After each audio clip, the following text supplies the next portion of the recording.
Bonjour tout le monde, j'espère que vous allez bien. Il est tard, on se retrouve bien longtemps après la fin de la saison, mais vous savez, moi je suis toujours à la bourre là-dessus. Je procrastine tout le temps, mais le voici enfin, le bilan de ma saison 2022-2023 pour suivre l'AC Ajaccio en déplacement. Alors dans cette vidéo, vous allez voir, j'ai essayé d'assez bien structurer les choses. Il va y avoir plusieurs catégories où vous allez découvrir mon meilleur déplacement, mon pire déplacement, la meilleure ambiance, les meilleures chiottes, les meilleures buvettes, tout plein de statistiques, etc. Le bilan sportif, ce que je vais faire la saison prochaine. Vous allez tout savoir, ou presque, j'espère ne rien avoir oublié, pour cette saison qui vient de se passer, où l'AC Ajaccio était en Ligue 1. Comme vous le savez, l'AC Ajaccio est descendu, mais ça on va y revenir un petit peu plus tard. D'abord, moi j'aime bien les statistiques, je note tout, c'est pas pour faire un concours, etc. Je vais vous donner tous les chiffres de ma saison en déplacement. Donc je sais que vous aimez bien les chiffres aussi, moi aussi. Donc cette saison, j'ai fait exactement 27 déplacements. Depuis que je suis l'ACA en 2011, c'est la première saison où je fais autant de déplacements.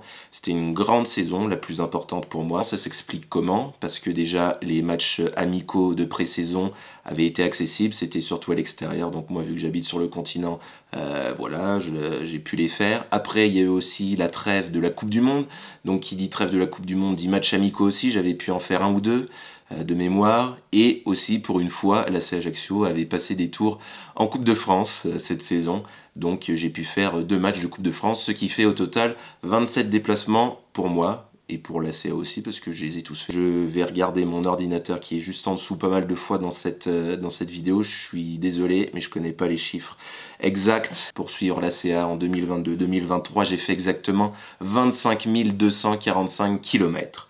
Pour 283 heures passées sur les routes. Donc ça, à la fin de chaque déplacement, à mon retour, je note le nombre de kilomètres, le nombre d'heures, etc. Si c'est victoire, si c'est défaite. Ces déplacements m'ont coûté exactement 4 760 €, soit une moyenne de 176 € par déplacement. Tout ça pour voir 17 défaites, 7 victoires et 3 matchs nuls. J'ai aussi vu 51 buts encaissés pour l'ACA pour seulement 21 buts marqués par l'ACA. Ça tombe bien parce que maintenant, on passe au bilan sportif. Donc comme vous le savez, enfin en tout cas les suiveurs de Ligue 1, l'AC Ajaccio a terminé 18e de Ligue 1 cette saison. C'était une saison compliquée parce que c'était une saison avec 4 descentes. Enfin même s'il n'y en avait eu que 3, on était dans la charrette quand même. Donc 18e, on a réussi quand même à laisser Angers et 3 derrière nous, sachant qu'on avait de loin et de très loin même le plus petit budget de cette saison en Ligue 1. On avait 22 millions d'euros je crois, c'est ridicule. Donc à la CA on fait avec nos moyens et forcément sur le terrain ça s'est ressenti. Donc on avait bien tenté quelques coups dans le mercato avec Belaïli qui a été extraordinaire, qui m'a impressionné, mais c'est un intermittent du spectacle. Au bout d'un moment il a disparu, on n'a plus de nouvelles, on ne sait toujours pas où il est. Amouma qui a été beaucoup blessé malheureusement. Voilà, il y a eu Mayembo aussi qui était là pour solidifier derrière, mais il a aussi été beaucoup blessé. On a eu pas mal de blessures, ça ne nous a pas arrangé. Donc après, même niveau de jeu, c'était forcément un petit peu plus compliqué. On a reçu pas mal de critiques des supporters adverses. Mais mine de rien, on n'a pas été ridicule. L'ACA par exemple a pris 6 points, donc je crois que ça doit être un quart de ces points. J'ai plus dans la tête les chiffres, et en plus je suis nul en maths. Mais on a pris 6 points contre Marseille, ça veut dire qu'on a gagné au match aller, au match retour. Ça doit être un quart de nos points pris cette saison en championnat ont été contre l'OM. Donc voilà. C'était pas extraordinaire, mais les joueurs ont fait honneur au maillot, les joueurs ont fait tout ce qu'ils pouvaient, je pense. Bien évidemment, on a raté des matchs, on est passé à travers, on a loupé des points bêtes des matchs qu'on aurait pu gagner, qu'on n'a pas gagné, mais bon, ça c'est bon, tu vas filer toi. Mais au vu de notre effectif, au vu de notre budget, on savait tous les supporters de l'ACA savaient que ça allait être compliqué. On n'a pas été si ridicule que ça non plus, donc l'honneur on va dire est sauf, et on va se retrouver en Ligue 2 où, mine de rien, on est plus à notre place, faut pas se le cacher. Et on va commencer par le meilleur déplacement. Donc il y en a eu pas mal, comme je l'ai déjà dit plusieurs fois face à vous ou en interview, moi je garde des bons souvenirs de tous mes déplacements. Donc même si on va perdre 15-0, bah, je vais me souvenir d'un petit moment qui m'avait égayé ce déplacement. Là, c'est le déplacement parfait cette saison, c'était au Stade Vélodrome, où on a battu l'Olympique de Marseille. Donc il y a plusieurs choses qui rentrent en compte. Déjà, j'avais pu aller là-bas à Marseille pour le week-end et avec des potes. Donc on avait bien bu, on avait bien rigolé, on s'était bien amusé. Voilà, la route ça passe plus facilement quand je suis accompagné. Sur le terrain, bien évidemment, la CA avait gagné 2 buts à 1, une victoire. Même aujourd'hui, je comprends pas comment on a fait pour gagner. Enfin si, parce que le match, on n'avait pas été si ridicule que ça. Mais voilà, but contre son camp de Balerdi, je crois, ou alors il nous fait une passe, il nous offre un but et tout, c'était surréaliste. Voilà, j'en reviens pas encore aujourd'hui qu'on ait réussi à gagner là-bas. Surtout que c'était une ambiance de folie, ça je vais en reparler un petit peu plus tard. Mais le stade était plein, plus de 63 000 personnes je crois, c'est le record de la première partie de saison en Ligue 1 au niveau affluence. Donc voilà, moi j'avais jamais été au Vélodrome, dans le nouveau Vélodrome en tout cas, le stade était plein, on a gagné, le parquage nous on était plein, il y avait plein de supporters qui étaient venus directement d'Ajaccio, je crois qu'on était à peu près 1000 en parquage. Donc tout ça entre les potes, le foot, l'alcool, la bouffe, la victoire, les chants, l'ambiance, je sais plus si je l'ai dit, enfin c'était un déplacement extraordinaire dont je me souviendrai, je pense, toute ma vie, et je pense que tous les supporters de l'ACA qui étaient présents s'en souviendront toute leur vie aussi. Une autre rubrique, c'est pas tout à fait pareil, là maintenant je vais parler de mon déplacement préféré comme vous avez vu, c'est le déplacement que j'ai fait le 1er janvier en famille, avec mon fils notamment, donc c'était la première fois que je l'emmenais en déplacement, il avait quoi, 2 ans et demi, ouais, un peu moins de 2 ans et demi, donc au Stadium de Toulouse, en plein hiver, on avait pu aller passer, parce que vous savez, avec la Coupe du Monde, il y avait une sorte de Boxing Day en Ligue 1, donc on avait joué le 1er janvier à Toulouse, à 15 h je crois, donc déjà un match un 1er janvier, c'était une première pour moi, et c'était la première fois que j'allais à un match de foot en famille, avec mon petit. Donc lui, je remets des vidéos pendant que je parle, il s'en est foutu complet du match, enfin, il a regardé un petit peu le match, il était impressionné par les tribunes, enfin, par cette grandeur, parce que lui, il vient dans mon stade de district me voir jouer au foot, donc un vrai stade, ça avait rien à voir. Lui, après, pendant le match, il a lu, il a joué avec des vis, il a mangé, il est allé dans les chiottes, enfin bref, il a tout fait sauf regarder le match. J'avais aussi réussi à récupérer un maillot à la fin du match que je vais bientôt faire encadrer pour dire que bah voilà, premier déplacement avec le fiston, on a eu un maillot, comme quoi c'était une journée pas comme les autres extraordinaires, mais fil de lâche. Je pense que c'est même un de mes meilleurs moments de l'année, voire plus. Je m'en souviendrai de ce déplacement aussi, je m'en souviendrai toute ma vie, c'était extraordinaire, surtout qu'à Toulouse on est toujours très bien reçus, la bouffe gratuite, les mecs super sympas, les supporters aussi super sympas. Donc franchement, mon déplacement préféré, c'est celui à Toulouse.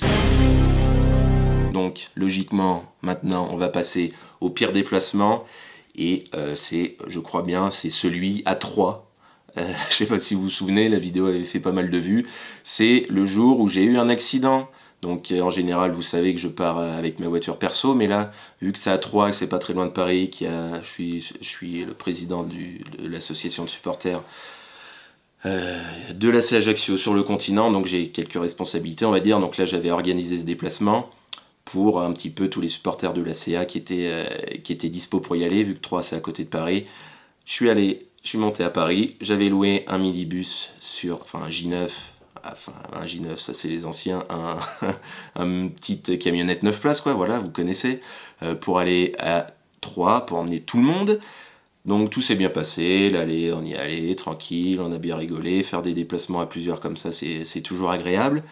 Sauf qu'au retour, j'ai déposé tout le monde, sauf un pote que j'allais ramener un petit peu plus loin chez lui, et je leur explique, j'avance, et je sais pas, je freine parce qu'il y avait un camion ou un bus devant, je freine, et derrière il y a un bus qui n'a pas pu freiner à temps et qui nous percute à l'arrière. C'était la galère, surtout que le bus de derrière, c'était des Moldaves. Les conducteurs étaient moldaves, les mecs qui étaient dedans c'était des étudiants qui revenaient d'un week-end d'intégration, je sais pas quoi.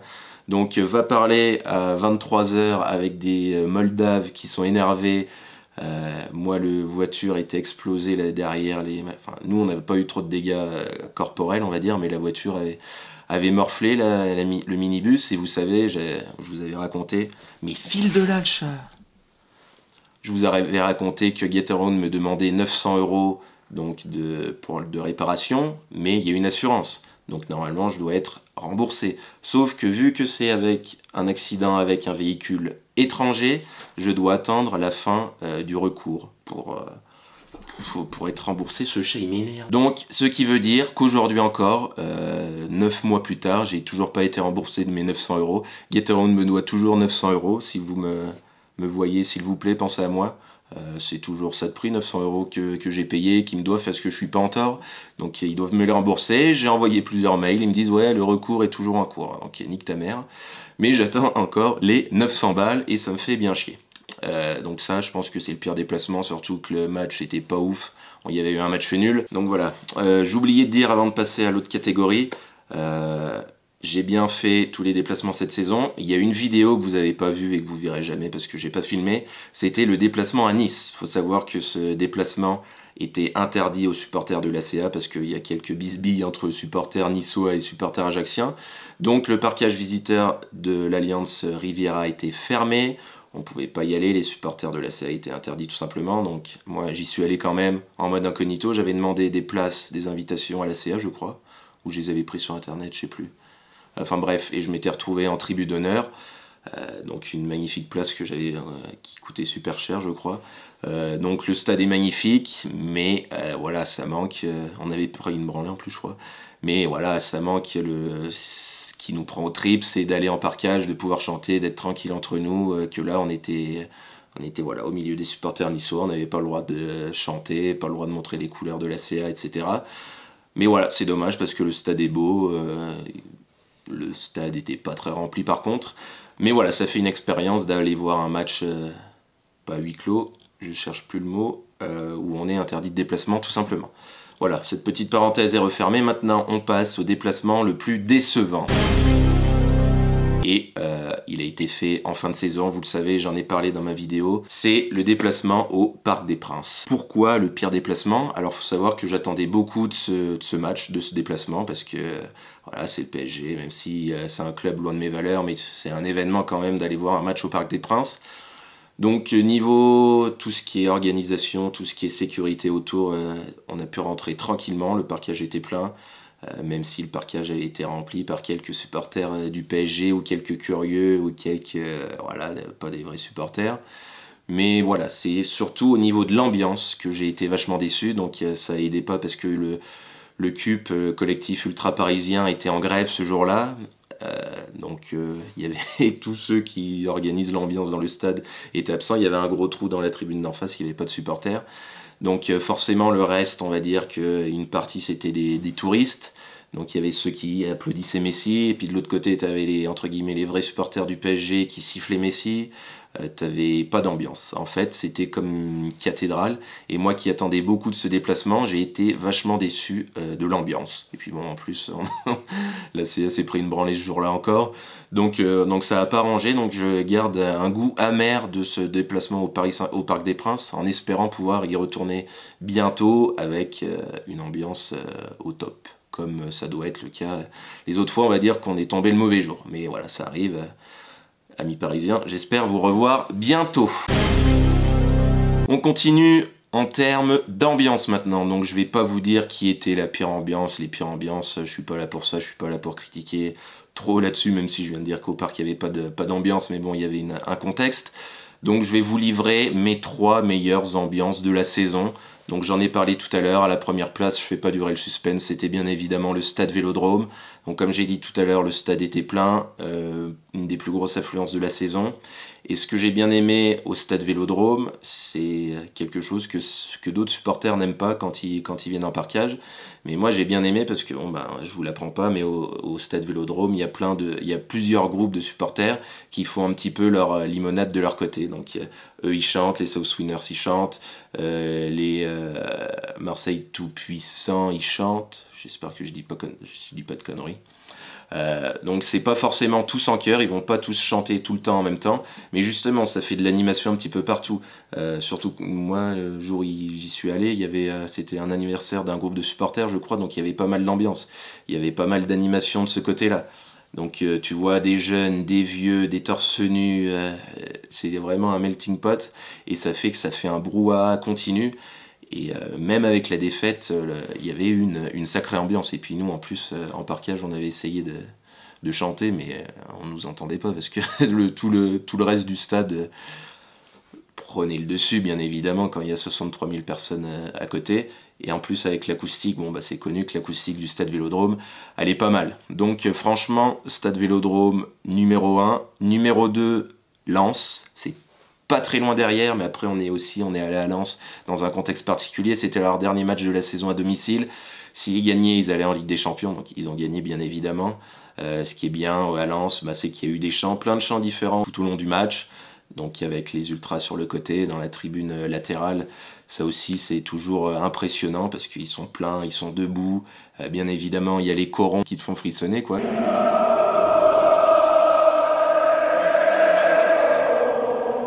Après nous, à la fin, en plus, il y avait eu tout un truc qui était organisé avec les joueurs qui rentraient un par un sur la musique de la Ligue des Champions. Il y avait eu le feu d'artifice à la fin aussi. Bon, j'avais pas vu ça, j'étais rentré avant. Mais voilà, Lens, bah, après c'est pas des surprises. Marseille, Lens, c'est souvent les stades qui sont réputés avec le plus d'ambiance. Donc, je suis pas très... je ne porte pas trop de nouveautés, mais c'est la réalité de ce que j'ai vu cette saison. Et en troisième place, je pense qu'on peut citer quand même Strasbourg. Peut-être que le stade va pas être le plus impressionnant, mais on sait que les supporters strasbourgeois sont très fidèles. Moi j'ai le souvenir de voir cette tribune à notre droite du parquage visiteur comme un grand mur bleu, avec des chants, avec du bruit constant, etc. Un public qui peut être aussi familial, mais avec beaucoup de bruit, les tribunes qui se répondent, ça chantait beaucoup. Pourtant, c'était pas une saison forcément très facile pour le Racing, mais c'est aussi une ambiance qui m'a marqué cette saison-là. Je pense qu'on peut citer Nantes, Rennes, qui sont pas très loin derrière, même Lyon, premier match de la saison où j'avais été pour le coup agréablement surpris de l'ambiance et du bruit dans leur nouveau stade. Donc ça, c'était cool. Maintenant, on va pouvoir passer à ce qui vous intéresse le plus, peut-être. En tout cas, certains, il y en a d'autres que ça fait chier, moi, ça me fait rire. On va passer aux meilleures chiottes. Donc, moi, je prends mes notes dessous. À chaque déplacement, moi, je vais voir dans les parkages visiteurs les chiottes, comment c'est foutu. Je vais aussi à la buvette du parkage visiteur pour goûter, pour voir si c'est bon. Et de là, j'en fais un classement. Donc là, on va parler des meilleures chiottes en parkage visiteur en Ligue 1. Je vous mets le classement complet juste ici ou juste ici, je sais pas, ou sur ma tête en gros. Les meilleures chiottes de Ligue 1, tout simplement en parkage visiteur, ce sont ceux du stade de la Beaujoire à Nantes avec une note de 4,5 sur 5. Alors pourquoi, vous allez me dire, parce que le stade n'est pas neuf ni rien, mais il y a une raison qu'on m'avait expliqué le jour J, là-bas, quand j'y suis allé. C'était qu'il y a eu un Nantes-Bastia pas longtemps avant, et les supporters bastiais ont tout dévasté sur leur passage. Tous les chiottes, ils les avaient défoncées en gros, donc elles avaient été refaites pas si longtemps que ça avant l'arrivée des supporters de la CA là-bas. Enfin bref, voilà, c'est des chiottes neuves. Et je me souviens que, enfin, je vous montre les images aussi en même temps, c'était chouette. En deuxième place, il y a Toulouse, où c'est immense. Reims aussi, Reims, j'ai plus trop de souvenirs, mais selon mes notes, c'est ça. Devant Lorient, les pires, bah, bien évidemment, c'est les chiottes de chantier. Avant-dernière place au PSG, où c'était la grande surprise, parce que tu te dis que tu vas au Parc des Princes, c'est un truc de ouf, et tu te retrouves à aller pisser dans des chiottes de chantier juste devant le parkage, parce qu'on n'avait pas accès aux autres chiottes, on ne sait pas trop pourquoi. Et en dernier, c'est les fameuses chiottes portatives de chantier aussi, de Gabriel Montpied, à Clermont. Il y a même des trucs, des pissotières en rond comme ça, là, comme si on était dans un festival. Donc ça vaut un 0,5 sur 5, mais ça a quand même son charme. Maintenant, les meilleures buvettes. Donc je vous remets encore le classement ici. Les meilleures buvettes des parkages visiteurs en Ligue 1. La meilleure, c'est tout simplement à Montpellier avec une note exceptionnelle de 4,75 sur 5. Pourquoi ? Je me souviens, comme c'était hier, donc c'était du vrai pain, avec dedans de l'espèce de poulet mariné avec des petites crudités, des petites carottes râpées, du chou rouge aussi. Je m'attendais pas du tout à manger un truc si bon à Montpellier et j'avais été vachement agréablement surpris. Et j'ai encore le goût, les papilles, ouais, ma bouche qui frétille quoi. Je perds mes mots à force de parler, j'ai pas l'habitude autant. En deuxième place, il y a Lens, parce qu'il y a un petit hot dog avec des oignons confits. Ah non, c'est même pas des oignons confits, c'est des oignons comme comme dans les choucroutes là je crois. Donc ça aussi, moi du moment où il y a des sandwichs chauds, où il y a des sandwichs qui sortent de l'ordinaire, ça a ma préférence directement. En troisième place on a Toulouse, parce qu'à Toulouse la buvette est gratuite pour les supporters visiteurs. Quand tu rentres dans le parkage visiteur, ils te donnent un ticket et tu vas à la buvette et tu payes rien. T'as un verre d'eau, enfin ouais, une bouteille d'eau et un sandwich gratuit. Donc c'est pas forcément le meilleur sandwich, mais il n'y a pas que la qualité de la bouffe qui compte, il y a aussi la sympathie, il y a aussi les serveurs, il y a aussi le prix, et bien évidemment, au niveau du prix, c'était au Paris Saint-Germain où c'était le plus cher je crois. Pour un petit hot dog à 9 €, où t'as encore faim après. Donc c'est abusé. Et aux dernières places, bizarrement, on retrouve les stades bretons, où d'habitude on est bien accueilli là-bas.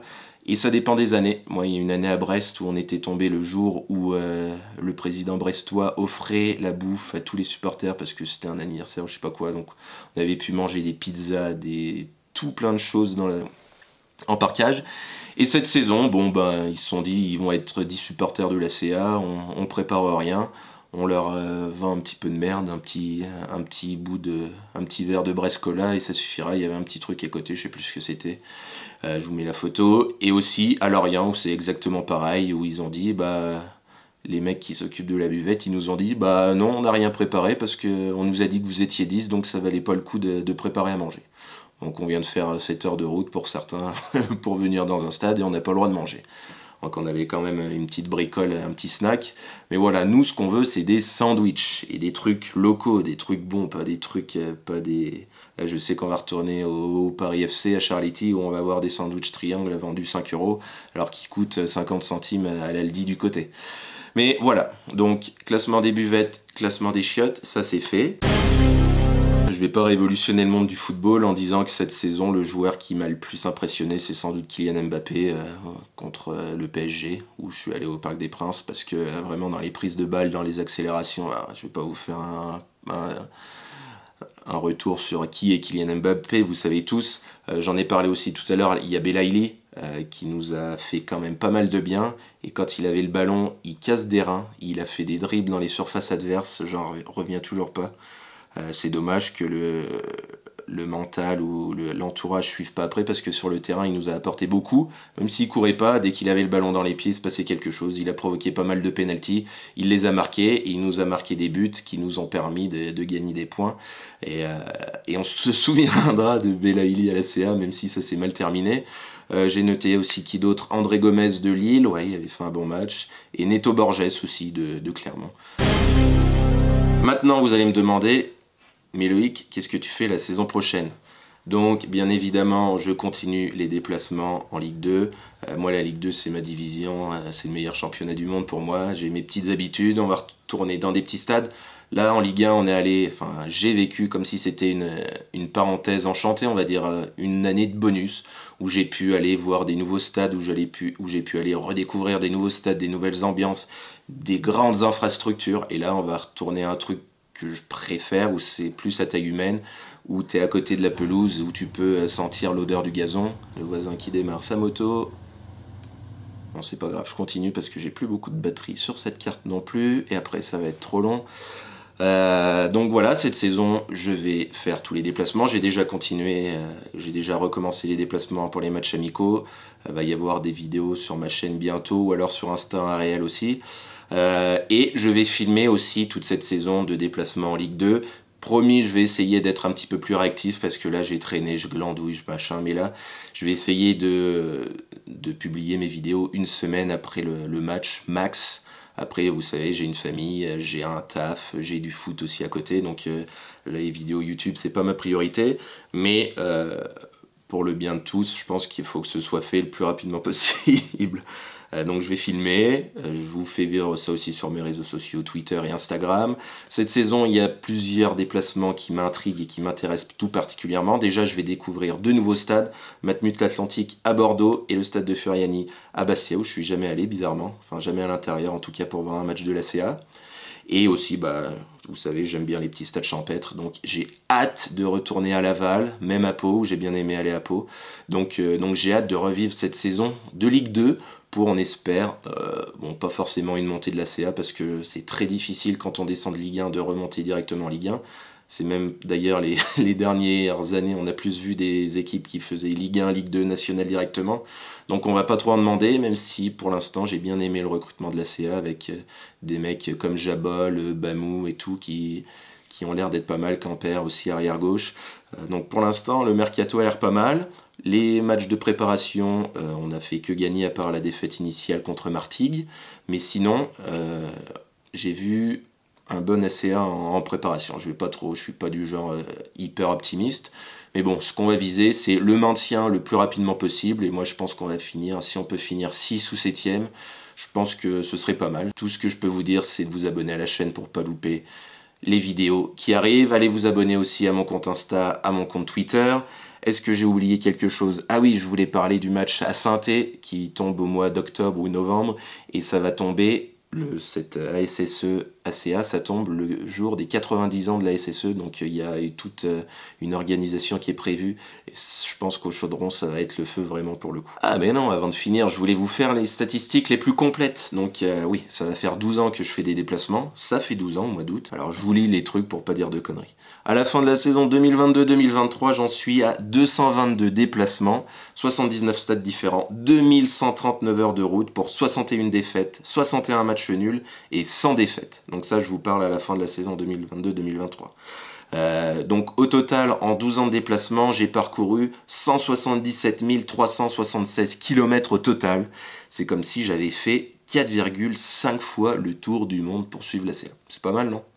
Et je vais continuer, enfin en tout cas j'espère. Voilà, cette fois-ci, c'est terminé. J'espère que cette vidéo vous a plu. On se retrouve très vite sur mes différents réseaux sociaux. Et surtout, à l'ours!